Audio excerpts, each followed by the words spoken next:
I gotta like yell just because of that. What's up, everybody? Welcome to this episode of Chewin the Rag. Today we welcome back a very special guest, my guy Mike Valente. How are you today, Mike?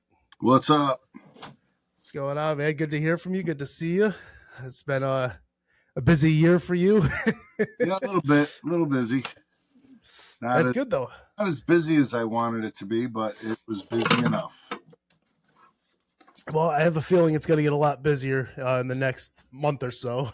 So, I mean, I saw today you posted, not really back in the office for what, a week or so, and then right back to it. You finally get a little bit of downtime. Yeah. So Christmas Eve, Christmas, and Friday, I'm not in the box office, and then Saturday and Sunday, I'm not in the box office, and then we don't have a show until like January 8th. I'm like, holy shit. Like, well, I mean, it's good, you know. I mean, I haven't taken this much. Usually when I take time off, we're on tour or we're doing stuff, but I got nothing. I got nothing to do. I mean, that's not the worst thing though sometimes, but at the same time, even for me, I have this week off and then I took next week off, and it's really just hanging out. We have 2 kids now. We got the baby now, so yeah. So it's just you think, oh, I'm gonna hang out for a little bit. I got some time off now. That's not what's gonna happen at all. She still has work, so you're gonna take care of these 2 damn kids. Yeah.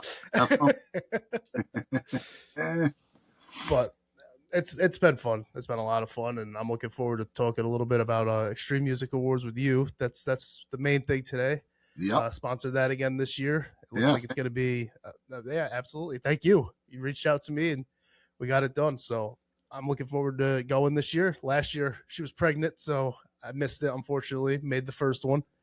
So I'm looking forward to coming back and hanging out with everybody and seeing what's up. It looks like it's going to be bigger, which is great. Bigger is always good. I got the list of nominations here. I see a lot of new names, which is awesome. It's good to see more people. A lot of new names in the hat this year, which was good. Yeah, it's awesome. I want to shout out my buddy Sean, actually, the End of Man, because I met him 10 plus years ago, and he was in the whole Joe Chaos trap, and then see him back at it 10 years later, and he's getting involved with Albany, and he's in Massachusetts, and he's going to shows, and he's playing shows here. He loves Empire, so shout out to him being able to get back on it. He's a really good guy, so it's cool to see him on this list. Hell yeah.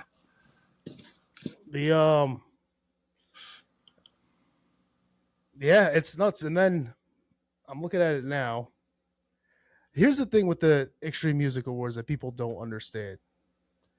And it's mostly haters. It's like, it's probably the most fair way you could do something like this. You don't put yourself on it. There's no brick by brick. There's no bias to it. So I designed this specifically in the back of my head, knowing that somebody's going to go, oh, it's rigged or something. Because, you know what, growing up playing Battle of the Bands and going, it's always somebody knows somebody, and then, you know, basically it's just a political move, right? So thing is, though, it's like my position in the music community, the heavy music community, is I gathered a lot of friends and a lot of bands, so I can't show favoritism because they're all my friends. I'd say 80% of them I've known for years just in the scene. So you know, when I got together with Ralph, Brendan, Fuzz, and Artie, you know, we made sure that we developed a system that we believe was foolproof, you know? So like the nomination part is basically a public forum, a public vote. So yes, it's a popularity contest, but if you're in a band that wants anything to do with this, then you're going to promote it.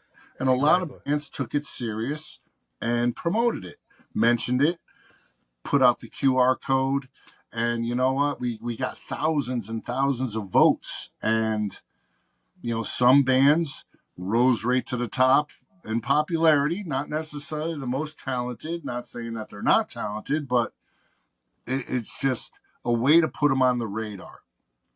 And from the information that we get, once the nominations are over with, then we eliminate all the bullshit, all the Metallicas and Yeah. Slayers that aren't eligible because they're not local, and we try to eliminate bands that are actively touring and representing a national status. Mm. So, like Skinless is not eligible. Brick by Brick wouldn't be eligible. So we try. And I know that there's bands that are playing actively out of town, and we're not going to hold that against them. But somebody that's signed to a record label, has a booking agency and management and all that stuff, yeah, you already made it. So you don't need no. Right. Anyway, so we use the nomination process, which is all votes, and we get it all together, and we sit there, and it takes time to sift through all this stuff. We have our discussions, and band number X, they had 400 votes. Band X had 20 votes. Okay, so what we do is we put them in the correct categories first, and then we sift through the votes, and the more votes get you into the nominations. So that's the first step. Second step is we have 11 judges that take those nominees, the nominees, and I do design criteria for each category. So best death metal, whatever the category individually for the band is, that's going to be based on what that judge Mm. likes. So if he likes your band, you're going to get, the chance to win. But for album criteria, there's production, there's, talent, songwriting, there's different things behind each category. If you're in the best vocalist category, well, do you only do guttural screams? Can you, reach a vast range on, Yeah. the spectrum, et cetera, et cetera. So the judges, which are comprised of myself, Ralph, Brendan, Artie, and Fuzz, we're the local representation. And then we add 6 judges that generally have nothing to do with bands directly. So we can't have like an influenced vote. Mm. So, I'm not going to have, let's say,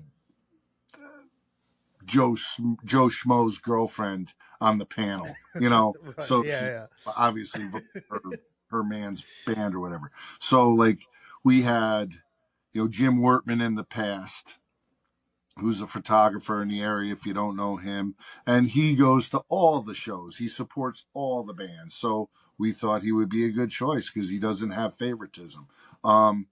We try to rotate the judges and use different judges, but we do have a few that are still active. So we're using Jimmy from Blast Furnace Productions out of Brooklyn. He doesn't know any of the local bands. Kathy Cave from Maine. She's a booker out of Maine that I'm friends with. She doesn't know any of the local bands. So it's like so this way these bands are judged based on their merits and their talent.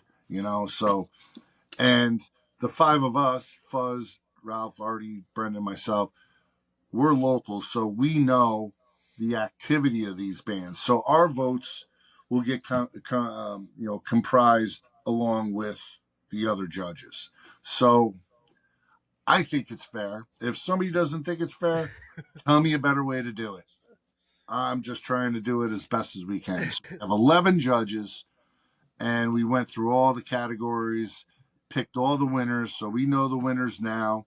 There was one tie this year. So, Oh, jeez. Between, if there's 4 or 5 people in each category, and, two people vote for this guy, 2 people vote for that guy, one, whatever it is.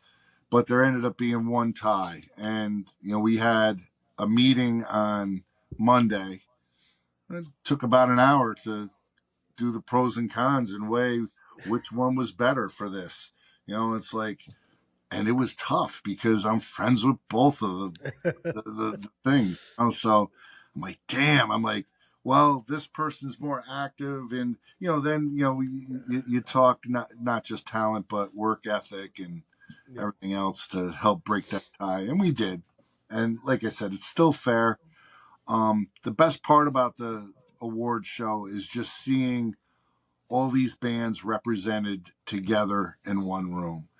And every year that I've been up, that we've had this, I've been up on stage and I just said, look at there's 500, 600 people in attendance right now. If you guys did this for every show, you guys would make exponentially tons more money. It's true. It's true. It just, if everybody just supports. I mean, I know it's difficult, for a lot of people to get out with families, work, and all that shit. But if you're in a band, you got 5 members. One member of your band should be Somebody's gotta, somebody's gotta pick one for that show. But yeah. there's a couple things there that you mentioned that I didn't even really think of. Might be local but represented. I didn't really even consider that one. That was something that obviously you have the bands that you don't want on there, but I didn't really consider bands that have booking already. I didn't really consider that as something that you want to avoid. And then the other part of it is the popularity contest. Well, you should be trying to put yourself out there regardless if you're going to be in a band and want to play out and do these things. So yeah, it should kind of be that way. That's work that you got to put in. Every year people still vote for Brick by Brick, and I'm just like, oh well, we can't. Yeah. Sorry, guys. Yeah. I'd love every award. Yeah, exactly. Why the hell not? But I was talking while we're on the subject, you were talking about all these band members and everybody being in the same room. Jesse Addington was on not too long ago. And we were talking about just I saw that.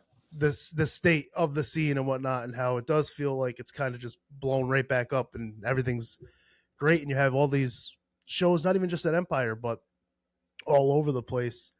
From a booking standpoint, does that get kind of frustrating? I know you've vented before where it's like, can we talk to each other and try to let's not step on each other's toes. Let's grow this thing. Or right now things are very coexistent. That's awesome. Adam Marandino's taking care of like most of the younger hardcore stuff. I got his shirt on right here, there, Adam, sporting your band. And I'm older, so I'm a little out of touch with the younger hardcore stuff. It happens. It happens every generation. It just is what it is. So somebody's got to step in and fill that gap. Adam and I work together, so he will call me and we will discuss, dates, so he doesn't compete against me. And that's all I've ever asked, even from the Duster days and the Bogies days. It's like, why are you booking a show on the same day that I have the same genre show? It's like, pay the fuck attention. And it's just like, it's common courtesy. But now, besides that, you're watering it down. So now you got to make people decide where to go. And you're splitting that crowd in half. And, it was like that for a long time. And people were just, they didn't care. They didn't give a shit. And they just did what they wanted. And it doesn't happen like that anymore. And I love that Adam pays me the respect and I do to him. It's like, listen, here's, being at Empire, we tend to book out a lot further than a local DIY show would. Right. Because, we deal with several agents and, bands of all different levels. So, I know what I'm booking this summer almost already. It's it's crazy. So, and I explained that to Adam. I said, just please call me and I'll let you know what is on hold, what is possible, and what is definitely going to happen. And, we've gone back and forth and, he's changed a couple dates like, oh, it's not going to work because it'll go again. Yep. So he's doing great with that. And, I couldn't ask for anything more. I get a little jealous because I'd like some of his shows to be at our club, but is what it is. I get it. And when I say jealous, I'm a little facetious. I mean, Yeah. it from a business standpoint, it's it's about, I mean, Empire is not a corporate entity. It is a DIY spot. It's a blue collar spot. There's nobody making $1 million in this place. It's, we have bills. We have employees. We have, probably a $30,000 overhead every month, including a lease, insurance, staffing, bills. It's like, yeah, I mean, we painted ourselves in that corner, and we're gonna finish the room. You know what I'm saying? So, a lot of fly by night people think it's easy to book a show. I'm just gonna book a show and not pay Yeah. attention and just do it. And it's like, when people do that, it's like you gotta show respect to the people I've been doing shows for 30 years, and out of them 30 years, I think I made a profit of maybe $1,000. No, I'm being facetious. The now that we have the team that we have at Empire, it's a corporately structured DIY spot. So we make sure all the bands get paid all the time. Nobody gets stiffed. Nobody doesn't get paid. Um, you get paid on based on what you draw. So if you're going to draw two people, you might you're going to get paid, but you might Yeah. get $10, Right. $20. Yep. But do me a favor and bring a couple people next time. But yeah, but we work together, and I think it's helped. And I think that the younger generation in Albany is starting to see that, you know, I'm not this get off my lawn guy. I support these kids. Yep. And perfect example is Noir just played the Acacia Strain weekend, and they killed it. And they're such a great band, such great kids, and they got the right attitude. And you know what? I told them, I said, I'll support you guys any way I can. I buy their shirt, I'll do whatever. Um, it's just good to see those kids excited, and you know what? They're very respectful. And back in the you know 10, 15 years ago, it really wasn't like that. It was just like they wouldn't they wouldn't give me the time of day. That Yeah. Right. it is what it is, Mhm. but it's different, and I think it just helps. And one of the kids from Noir was excited about our show on March 13th with Internal Bleeding and All Out War, and I was kind of like excited. I'm like, oh, this kid's psyched to see us. I'm like, that means a lot to me. But Yeah. It's like I awesome. said, I'm old enough to be this kid's dad. There's definitely a little disconnect in the scene. I mean, they're young, I'm old. You got to let the hardcore kids be young. I mean, Yep. it is what it is. And I'm never going to hold that against anybody that shows the proper respect to the people that have been doing it longer than them, to come to them and ask how to, gauge their show. Hey, if I do a show on this date, am I competing against anything? And that speaks worlds right there. Just given the respect. I mean, and Yeah. that's It's a phone call. It's yeah, one phone call, and maybe a few phone calls, but a phone call right. regardless starts it off. Forth, and and then there's some other people out there that like to sabotage shit. And you know what? Karma's a bitch, and it'll all come out in the wash. Yeah. Exactly. Exactly. That's the second time somebody's brought up Noir on this podcast, by the way. So shout out to them I because they're know. doing something right. I love them kids. They're doing something right because There's a that's lot of Jesse. lot of Jesse was talking about them as well. lot of great new bands, and it's exciting to see. It really is. I go, just remember, you're not going to be young all the time. You're going to be my, Yeah. and you're still going to be doing it, and you're still going to be killing it. I felt like the old guy not too long ago. I was wearing a Madball shirt and I was at the gas station in Clifton Park here. And a kid stopped me. He goes, "Oh, that's a sweet shirt. I like Madball." My dad always tells me about him. I'm like, that's cool. I saw him at bogeys. He's like, bogeys. I was like, yeah. I was like, back in probably All right. 2014. He goes, oh, my dad always talks. I'm like, Jesus Christ, I'm only 33, dude. How old are you? Why? There's no way you're working at a gas station and I'm talking to you like I'm 50. Well, I mean, some of the the older hardcore bands, the legacy bands, that Yeah, they're still well respected. It's they are. and the one thing about Brick by Brick is we always got lumped in with hardcore. Not saying that that's a bad thing, but we're a metal band Yep. with a hardcore attitude, I guess you could say. So a lot of people, you got them purists that kind of look at you like, Yeah. who are these fat old men playing in a hardcore show? It's like, oh, we're a metal band. You tell them that, and they're like, oh, yeah, you're metal. You're old, fat, and old. That's metal. But I mean, the way things are these days, everything's starting to cross over, and Oh yeah. awesome, especially that death and hardcore. Yeah. I love that. It's awesome.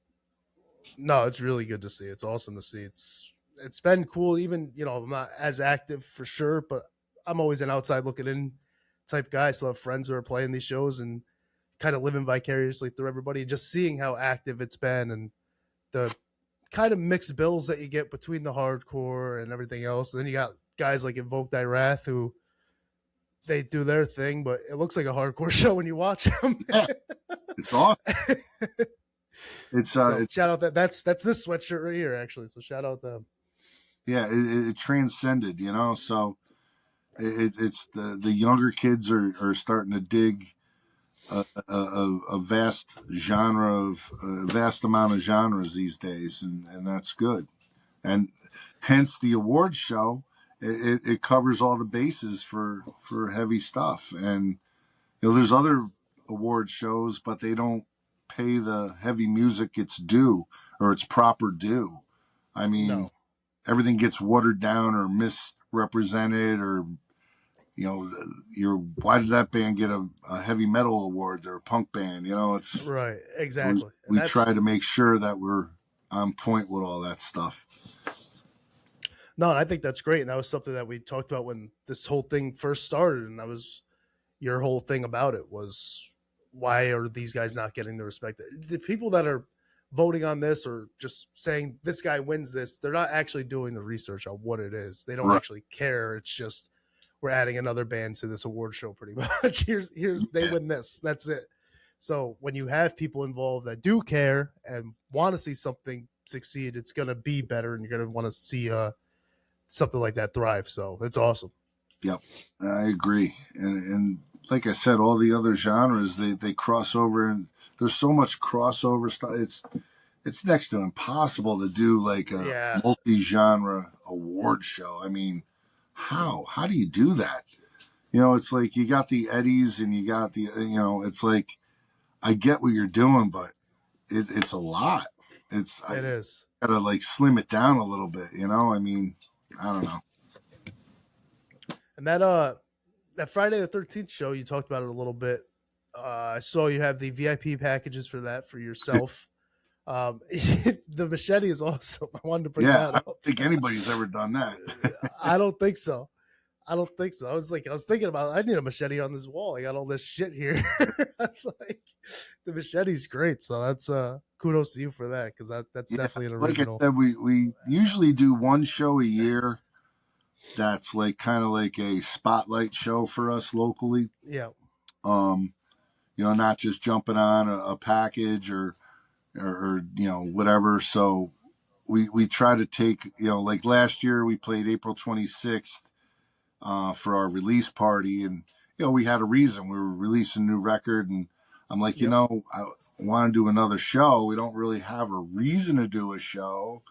But, I'm like, what? Friday the 13th, let's do something around that. And I was talking to Chris from Internal Bleeding, and, we came up with the idea. And I'm like, oh, this would be badass if we did that. And I'm like, yeah. So then the wheels start turning. And next thing you know, we got a custom engraved machete for the for the VIP package. So. Yeah. No, that thing's awesome. I saw that. And I was like, hell yeah, that rules. Yeah. Nobody's done that. I think we're the first ones to do a custom engraved machete.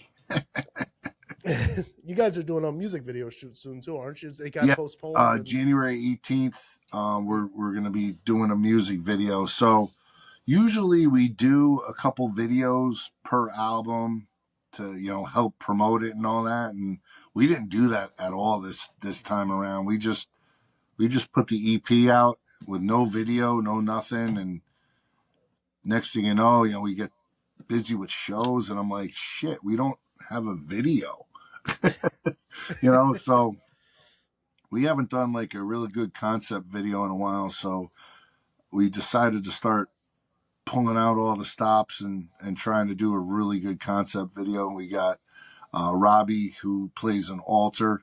He's doing all the videography and production and producing and whatever else is there is to do. So yeah, it's a good premise. I usually come up with some crazy ideas, but this video shoot is going to be like the live portion, I guess you could say. And when I say live, I mean we're not doing a show. We're just going to be working on that one song. But there's also going to be like a underground fight scene that we need a crowd for. So the premise of the video is a fighter, and just a backyard bare knuckle fighter kind of kid. He trains, he wants to be big, he wants to be the fighter, but he doesn't have the chops. He's got a rough life. His girl gives him shit, his boss gives him shit, he gets made fun of at the gym. All this stuff is going on, and finally he like breaks, and he walks out on his girl, and he walks outside and he makes a deal with the devil. And then after shake hands with the devil, then he's got to go back in. He's got to kill his girl. He's going to kill his Jesus boss at Christ. work. So he does all that Yeah, to yeah. and then he gets his fight in, and I'm not going to spoil too much of Yeah. the ending is going to be a little bit of a twist. So we're shooting the fight scene, and then in turn we're going to be shooting the scene where we're playing, where the images will be flipped back and forth. So, but Nice. we have a great devil scene. It's used Maxime Ticardi. I don't know if you know who he is. He's a local artist, and he's creepy as fuck.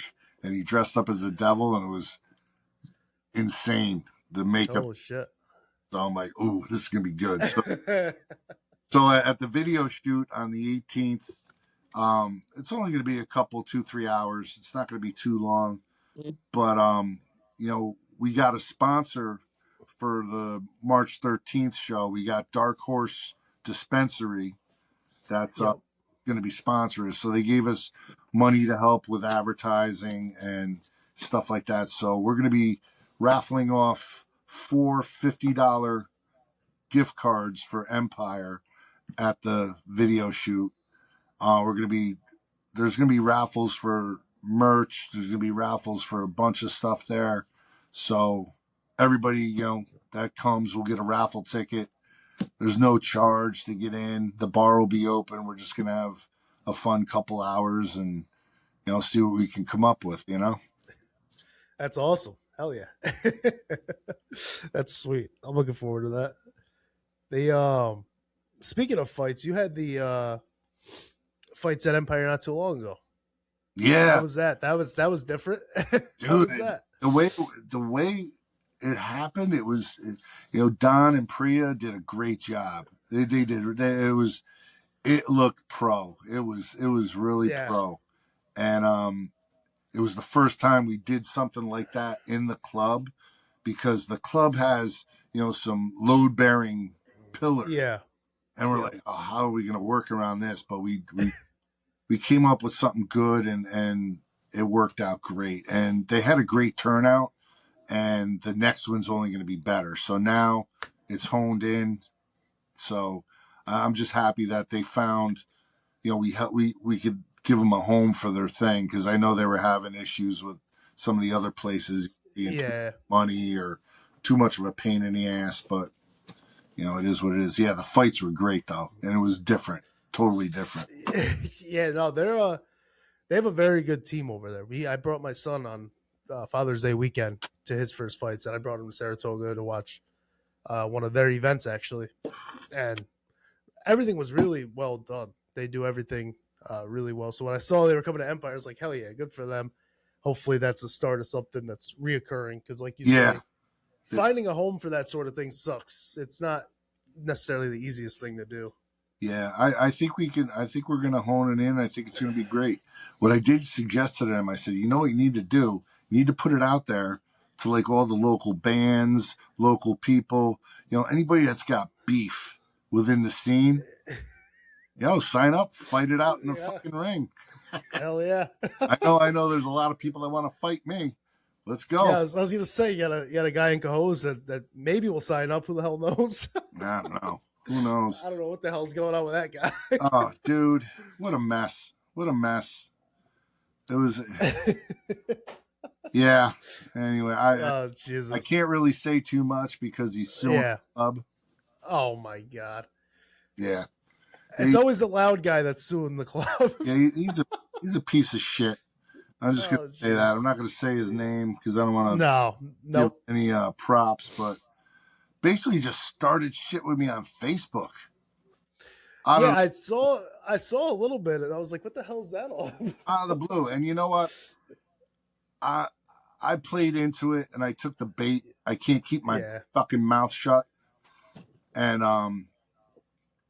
yeah, I just yeah, it he happens. played me.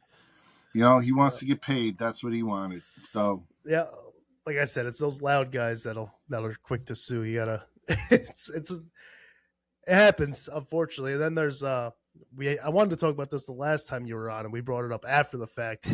Maybe Jericho, you have Jericho sign up.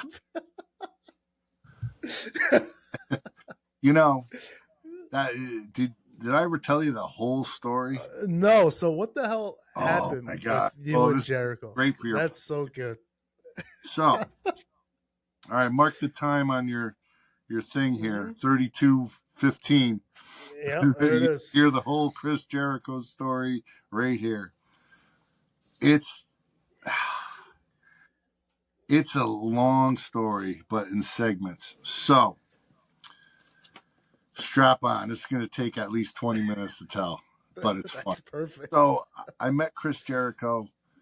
I think I don't remember the year. I think it was like 2008 or 9 or 10 in that vicinity. And I used to be a representative for Crank Amps. And my buddy Darian and I were asked to supply a backline for Fozzy at BB King's in New York City. And we did. We brought the cabinets down and set everything up for him. And we got our passes and we were backstage hanging out. And it's a party. And he had members of Anthrax were there. There was Eddie Trunk, who's a big DJ, was there. And this was actually the show where Anthrax was getting back together with Joey Belladonna, and they were talking at that show. And Joey Belladonna ended up performing with one of the opening bands, and he did a Rush cover, and it was amazing. But anyway, so everybody's hanging out, and then in comes Chris Jericho. And I'll say this, Chris Jericho's a nice guy. He's a nice guy. But he has a fragile ego, and he has no sense of humor whatsoever. So I introduced myself to Chris Jericho. And, we're talking and we're hanging out. And I said, hey, I got a question for you. And it was a little bit of a sarcastic question. But, I didn't, I don't know. I thought it would be funny, because I try to be witty. Yeah. Hey, did you name your band after the Muppet? And he looked at me and he goes, what do you mean? I go, the Muppet, Fozzie the Bear. He goes, I don't know what that is. And I looked over at Eddie Trunk and I go, he doesn't know who Fozzie the Bear is? I go, dude, how do you not know who Fozzie the Bear is? So now I'm like baffled that he doesn't know who Fozzie. I go, Waka Waka Waka is the bear that does all the dumb jokes.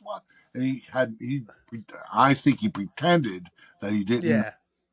And I'm like, no, seriously. He goes, no, I don't know who he is. I go, well, obviously you didn't name your band after the Muppet. Whatever. Cool. We just continued the conversation. It was good. There was no animosity at that point. He performed.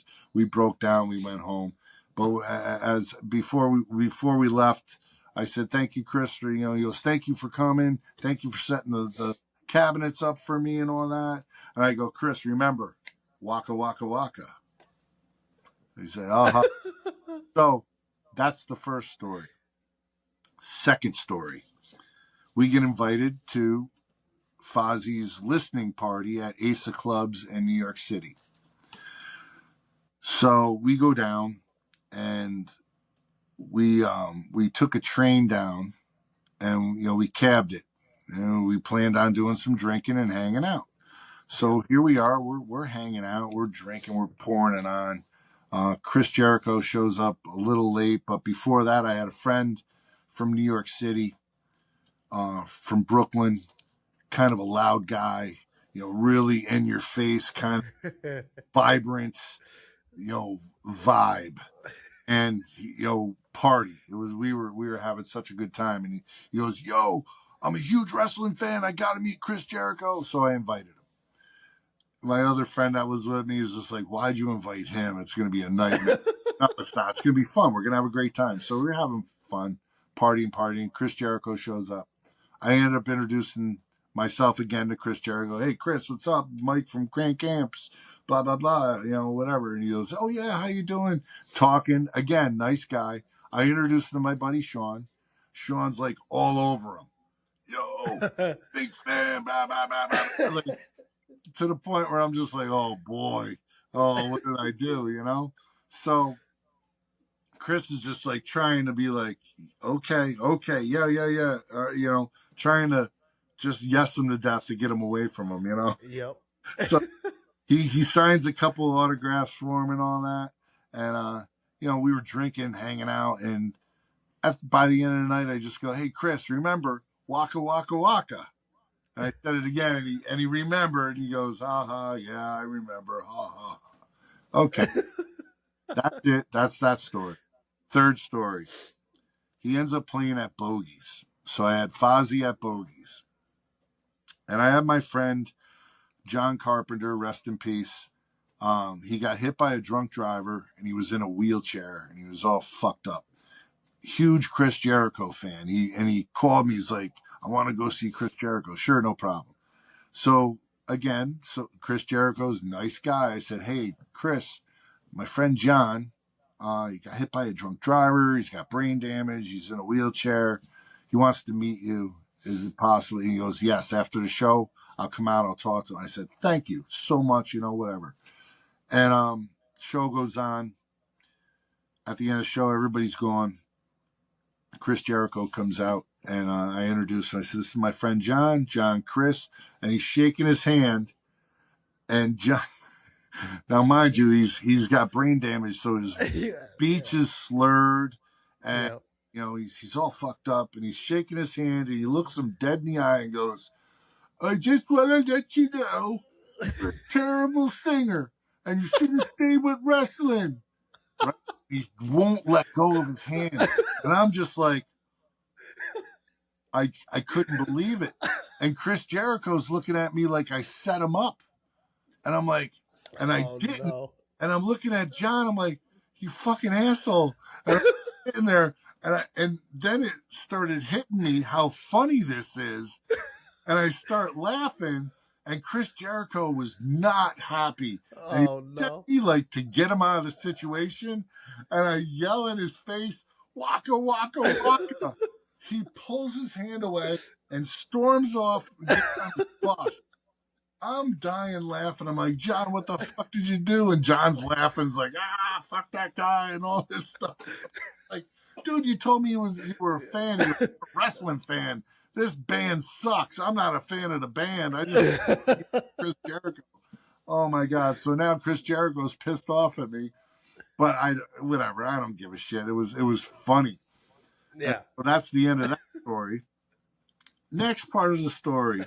I'm working at Upstate Concert Hall, and they're like, hey, we need you to come in early and Fozzy was playing, and this is like going probably another year and a half in the future. Yeah, we want you to be there early to work Fozzy's VIP.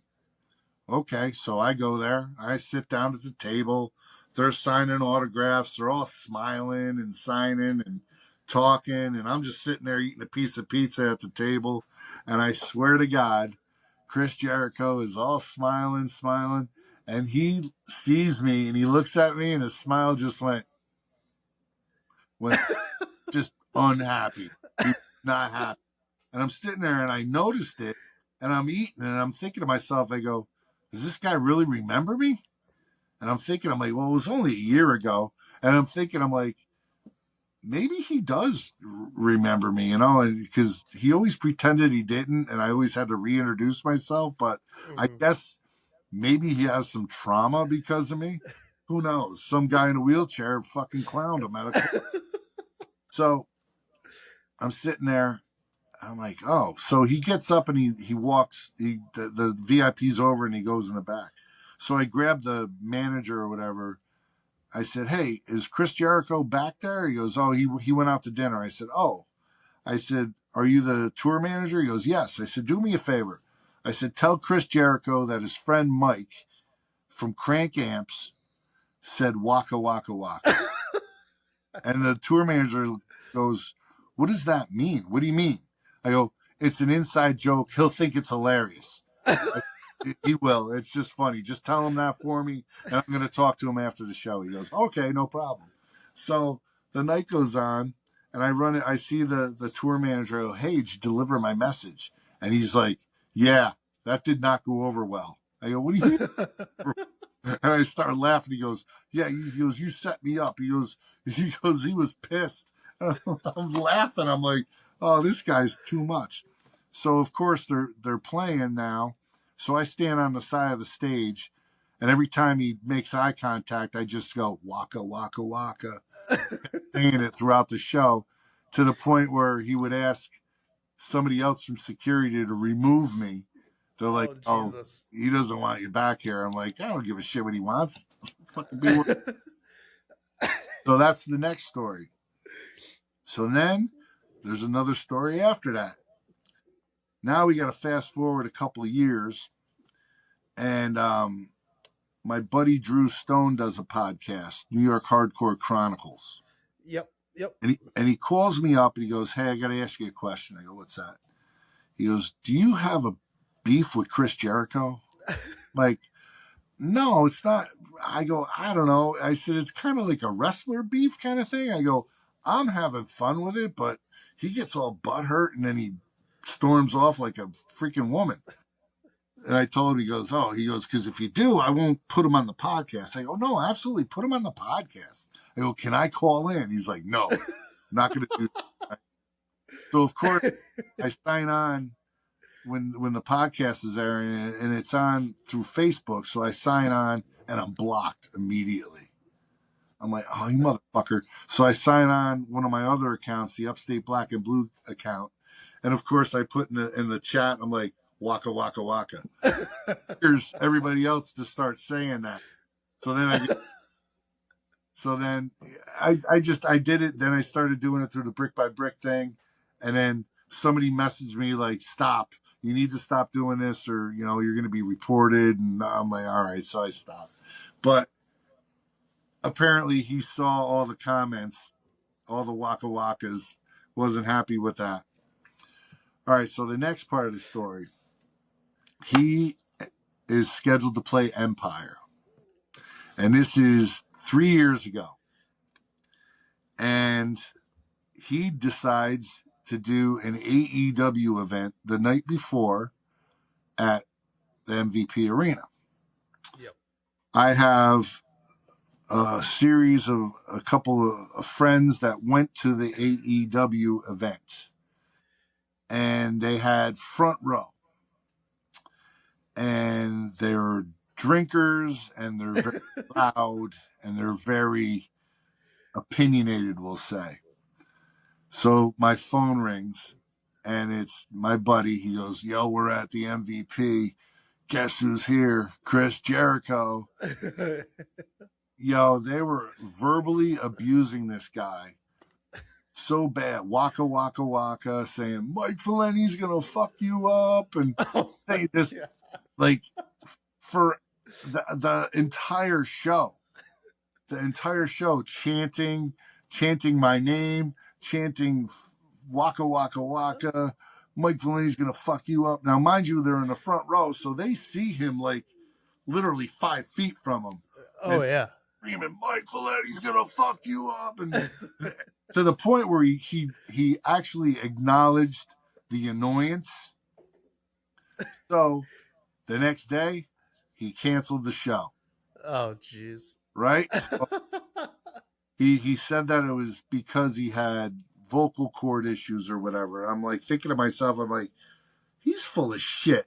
That doesn't just happen. What's the he's wrestling. All of a sudden you're gonna not perform. I think it was because he had low ticket sales and in a combination of getting harassed by my friends.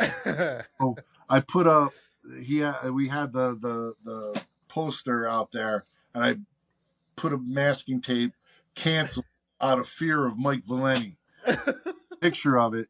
And of course I posted it, I tagged him, I kept sending it to him. I just to the point where I got blocked, I got reported, I couldn't send anything. I had like a 2-week ban on Facebook. Oh, Jesus. Right. So that's that part of the story. Next part of the story. One more part. He plays Empire again. And this brings us up to last year. So last year, I believe it was October 24th. So it wasn't very good ticket sales. It was like less than 200 people. And the club was like, oh, this sucks, but he didn't cancel. So I invited a bunch of people, like, hey, if you bring waka, waka, waka signs, I'll put you on my list. Well, a lot of people took me up on that. There was probably about 40 waka, waka, waka signs. And what did I do? I dressed up as Fozzie the Bear. I rented a costume, or I didn't rent, I bought a costume for like $400. And it's a full body costume. I'll have to put the picture. It's so good. Yeah. It's so good. I'll put in the picture up. I just go up and I just stand in the crowd front and center.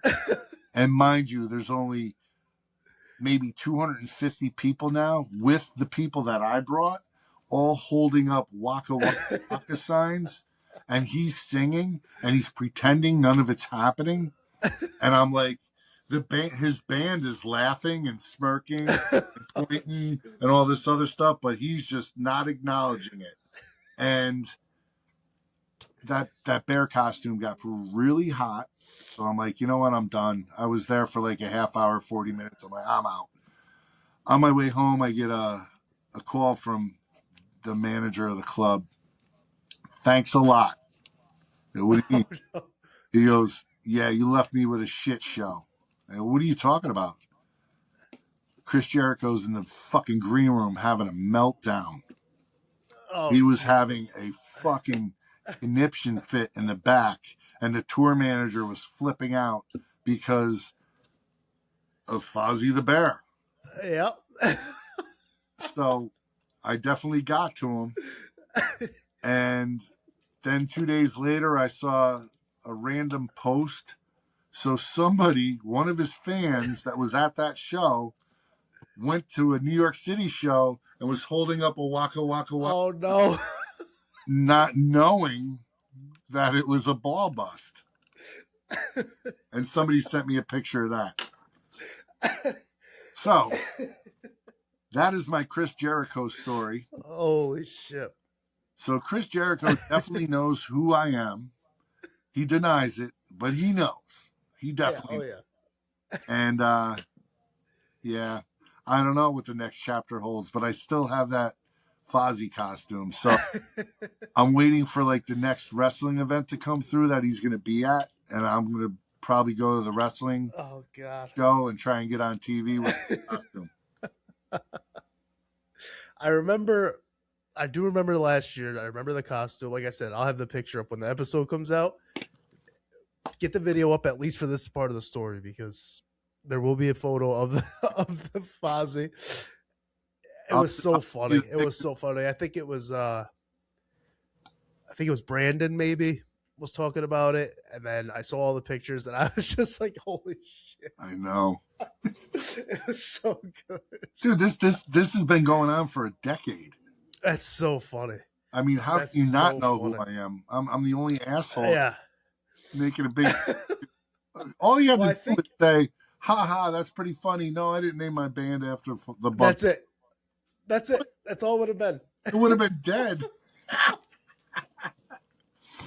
I'm still picturing the wheelchair handshake. That is so funny to me. Dude, it was brutal. So and however I described it, it was worse than what I described it. It was so awkward because, like I said, here you got a brain damaged dude in a wheelchair that can't talk right and has a twisted sense of humor. And I'm just like, oh my God. Oh my God. That's one of those things where you either have it or you don't, because no matter what happened to that guy, he was making that joke. Dude. Oh my God. It was like a episode out of Sunny in Philadelphia. Always Sunny in Philadelphia. It was a sitcom. It was so unbelievable. It was unbelievable. Well, I think when you said when you're eating the pizza and he looked, that had to be burned into his head because you don't forget something like that, especially only in a year. There's no way. Yeah, I mean, he was so mad. He was so mad about that. Oh, it was great. But a lot of people, they just don't have the sense of humor you have or we have. Really, I was laughing yesterday. The Happy Hanukkah thing. Oh yeah, right. I patted myself. In that case, I thought that was clever. I took a screenshot. I sent it to the group chat. I was like, look at this fucking guy. I thought that was so funny. Oh man. So for people that don't know, when you do work the box office and you come in contact with these characters. Listen, I have, if you're going to come to the box office and you're not intelligent, I'm going to have fun with you. I'm going to have fun with you. Oh man, yeah. And you know the best part about it is I'm the one that gets the complaint emails. Yeah. So, yeah, I get complaints about the fucking asshole in the box office all the time. Yeah. Yeah, I see it on Reddit all the time. I'm like, Jesus Christ, you people. I was like, who do you think handles that shit? It doesn't matter. Reddit's a fucking cesspool. I mean, that shit. I don't. How do I say? I'm careful. I choose my battles. I don't. Yeah. Have to go overboard because I don't want it to reflect on the club. But no, on the club. Right. I'll tell you another funny story. So we had Modest Yahoo scheduled to play, and you know, he's Jewish, and the Palestinian supporters were upset because he was playing. And, you know, the last thing I want to do is get in the middle of politics and all that shit. It's, you know, but the phone calls that the box office was getting incessantly, you know, telling us to cancel it and all this stuff. I had to have fun. And this one girl kept calling and calling. And like, box office, I just want to let you know, and blah, blah, blah, explaining her position and all that stuff. I said, okay. I said, you know what you need to do? You need to email Empire Live Box Office. So she emails the box office. Well, of course, I get the email. But I said in the email, I said, okay, we understand. What you need to do is you need to call this number. And I give her the box office number. I said, call this number, and somebody will be able to help you. So then the phone rings. Box office.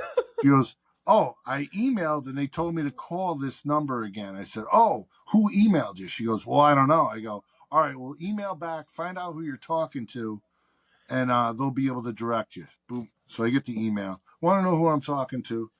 So I didn't tell her who I was. I just said, oh, hey, how you doing? Thanks for the response, or thanks for your email. Um, call this number for the box office manager. So the phone rings. Box office. Now she goes, I was just told you told me to email. They tell me to call. Now they're telling me to ask for the box office manager. I go, oh, well, that's me. What can I do for you? And she's like, I want the Modest Yahoo show canceled. I'm like, oh, okay. I said, well, I need to have you put it in writing in the email. And she goes, I already did that. I said, oh, we'll do it again, and I will forward it to the right people. And I just went, blah, blah, blah, blah. She's like, oh, she started getting frustrated. So what she do? She emails the box office. Oh, Jesus. So I made this long response, essentially telling her to call the box office. So a little while goes, the phone rings, and box office. She's like, I don't understand why it's so difficult to. So I'm sitting there. I said, and I must have wasted a good 90 minutes of her day, right? Oh, no. Just with, but I'm bored and I'm having fun. And she, Yep. I don't understand why it's so difficult to get in. I said, you want to know why it's difficult?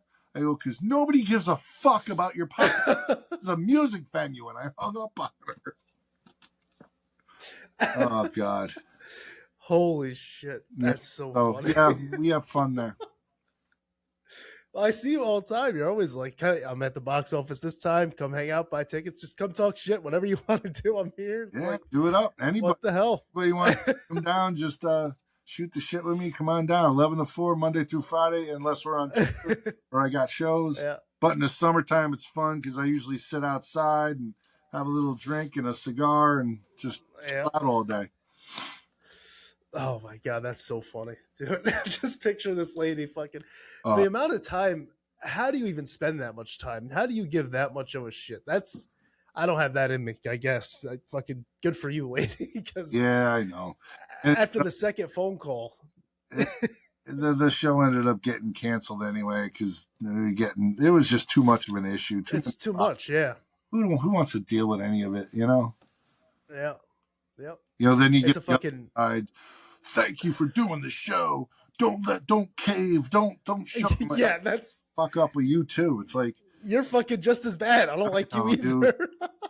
Everybody out there that takes a side on politics, if you're in hardcore metal or punk, why? You're supposed to hate both sides. Yeah, fuck them both.